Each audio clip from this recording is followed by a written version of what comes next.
یہ پری historic France کا دور تھا۔ اس زمانے میں بھی لوگ برین سرجریز کیا کرتے تھے جس کی گونج آج تک ماڈرن نیورو سرجری میں سنائی دیتی ہے۔ کیا ٹریپنیشن ان لوگوں کے لیے کوئی مقدس رسم تھی، کوئی ریچول تھا، یا کوئی مذہبی یا روایتی علامت تھی؟ ایول اسپرٹس جو کہ ان کو بیمار کرتی تھیں، ان سے نجات کے لیے کیا جاتا تھا۔ آج ہم اپنی ٹائم مشین میں بیٹھ کر ہزاروں سال پہلے کے نیولتھک ایرا یعنی پتھر کے زمانے میں جائیں گے، جہاں پر نیورو سرجری کا پہلا بیج بویا جا رہا ہے۔ آپ کو یہ سن کر حیرانی بھی ہوگی کہ اس زمانے میں بھی لوگ برین سرجریز کیا کرتے تھے، اور نہ صرف سرجریز کیا کرتے تھے بلکہ اس میں کامیاب بھی ہوتے تھے۔ کیا آج نیورو سرجری کا جو علم ہمارے پاس موجود ہے وہ اسی سلسلے کی ایک کڑی ہے؟ اس ہسٹوریکل سیریز میں ہم وقت اور زمانے کی قید سے آزاد ہو کر مختلف ادوار میں جائیں گے اور ان میں موجود سویلائزیشنز کا جائزہ لیں گے، اور یہ بھی دیکھیں گے کہ کیسے ان ادوار میں کی گئی کوششوں کی وجہ سے آج ماڈرن نیورو سرجری ڈیولپ ہوئی ہے، جس کی وجہ سے آج ہم ماڈرن نیورو سرجری میں مریضوں کا بہترین علاج کرنے کے قابل ہیں۔ تو آئیں اپنے اس انفارمیٹیو اور ایڈونچرس سفر کا آغاز کرتے ہیں۔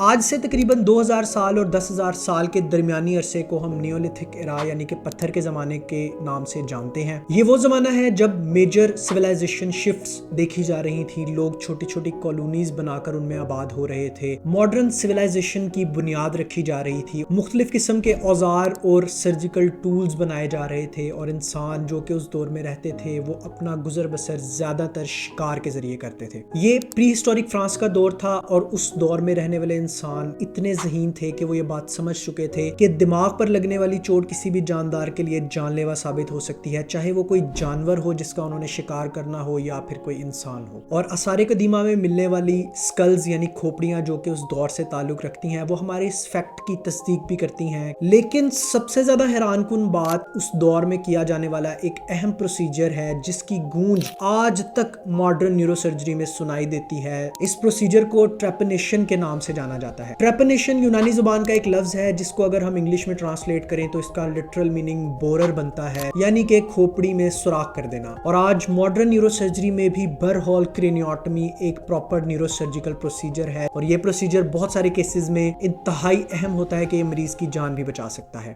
لیکن یہاں پر آپ یہ بات سوچ رہے ہوں گے کہ پتھر کے زمانے میں رہنے والے لوگوں کو کیوں کھوپڑی میں سوراخ کرنے کی ضرورت پڑی، یا کیوں انہوں نے اس پروسیجر کو ڈیولپ کیا؟ کیا ٹریپنیشن ان لوگوں کے لیے کوئی مقدس رسم تھی، کوئی ریچول تھا، یا کوئی مذہبی یا روایتی علامت تھی؟ کیا یہ ان کے کلچر کا پارٹ تھا، یا پھر واقعتاً یہ ماڈرن نیورو سرجری کا ایک پریکرسر تھا؟ آثار قدیمہ کے ذریعے ملنے والی معلومات سے ہمیں یہ بات پتہ چلتی ہے کہ ٹریپنیشن کا عمل پوری دنیا میں کیا جاتا تھا، یورپ سے لے کر افریقہ تک، افریقہ سے ساؤتھ امریکہ تک، ساؤتھ امریکہ سے چین، اور یہاں تک کہ ایشیا میں بھی ٹریپنیشن کا عمل کیا جاتا تھا۔ اور ٹریپنیشن کے سب سے پرانے آثار ہمیں 7000 سال پرانی ایک کھوپڑی میں ملتے ہیں، اور سب سے امپورٹنٹ اور حیران کن بات یہ ہے کہ نہ صرف وہ لوگ ٹریپنیشن کو جانتے تھے بلکہ جن پیشنٹس پر ٹریپنیشن کی جاتی تھی وہ نہ صرف سروائیو کرتے تھے بلکہ بعد میں بھی ایک لمبی زندگی گزارتے تھے، اور اس کا ایویڈنس اس زمانے کی ملنے والی کھوپڑیوں میں موجود ٹریپنیشن کے ساتھ ساتھ ہیلنگ کے ایویڈنس کے ذریعے ہم تک پہنچتا ہے۔ زیادہ تر کھوپڑیاں جن پر ٹریپنیشن کی گئی تھی وہ مردوں کی تھیں، اور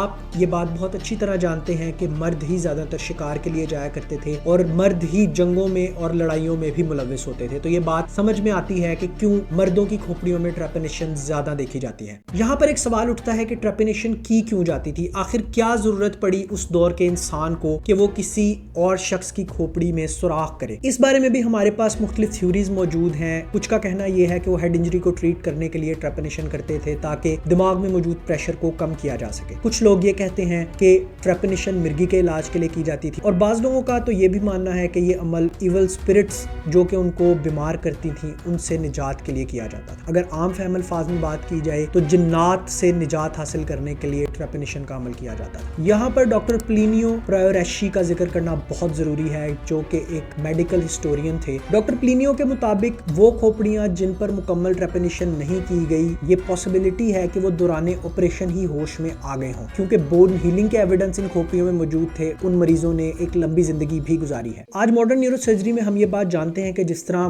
سویئر ٹرومیٹک برین انجری کے بعد مریض کے دماغ میں انٹراکرینیل پریشر بڑھ سکتا ہے، اسی طرح مائلڈ ٹرومیٹک برین انجری یا کنکشن کے بعد مریض کو ہیڈ ٹراما کے سمٹمز تو آتے ہیں اور ہو سکتا ہے وہ کچھ دیر کے لیے بے ہوش بھی ہو، لیکن اس کے دماغ پر کوئی میجر انجری کے آثار موجود نہیں ہوتے اور ایسے مریض عمومی طور پر تھوڑی دیر بے ہوش ہونے کے بعد ہوش میں آ جاتے ہیں۔ تو دیر از اے پاسبلٹی کہ کچھ پیشنٹس جو کہ مائلڈ ٹرومیٹک برین انجری سے متاثرہ ہوں وہ ٹریپنیشن کا عمل مکمل ہونے سے پہلے ہی ہوش میں آ گئے ہوں۔ اینی ہاؤ اس وقت کے لوگوں کے لیے یہ بھی ایک کامیاب آپریشن کی دلیل ہوتی کہ مریض کو ہوش آ گیا ہے۔ اگلا سوال جو یہاں پر اٹھتا ہے وہ یہ ہے کہ کیسے یہ لوگ ماڈرن سرجیکل ٹولز کے بغیر سرجری پرفارم کرتے تھے۔ آرکیولوجیکل ایویڈنس کے تھرو ہم تک یہ بات پہنچی ہے کہ یہ لوگ ہڈیوں اور پتھروں کے بنے ہوئے کچھ ایسے اسپیسیفک اوزار یا ٹولز استعمال کرتے تھے جن کے ذریعے بڑی احتیاط کے ساتھ یہ اسکل میں ڈرل کرتے تھے، لیکن ان تمام تر رکاوٹوں کے بعد یہاں پر یہ بات ایڈمٹ کرنا پڑے گی کہ یہ لوگ انتہائی پریسیجن اور اسکل کے ساتھ اپنی سرجریز پرفارم کرتے تھے۔ اس دور میں نہ تو اینٹی سیپٹکس موجود تھے اور نہ ہی انستھیزیا موجود تھا، لیکن اس کے باوجود یہ لوگ تمام سرجریز کرتے تھے، بلکہ کامیاب سرجریز کرتے تھے۔ آرکیولوجیکل ایویڈنس سے جو ڈیٹا ہم تک پہنچتا ہے وہ یہ بات ظاہر کرتا ہے کہ ٹرپینڈ اسکلز کے اندر ہیلنگ ایویڈنس بھی موجود ہے۔ یہ ڈیٹا اس بات کا ثبوت ہے کہ جن پیشنٹس پر ٹریپنیشن کی جاتی تھی وہ ٹریپنیشن کے بعد ایک ہیلدی اور لمبی زندگی گزارتے تھے۔ ٹریپنیشن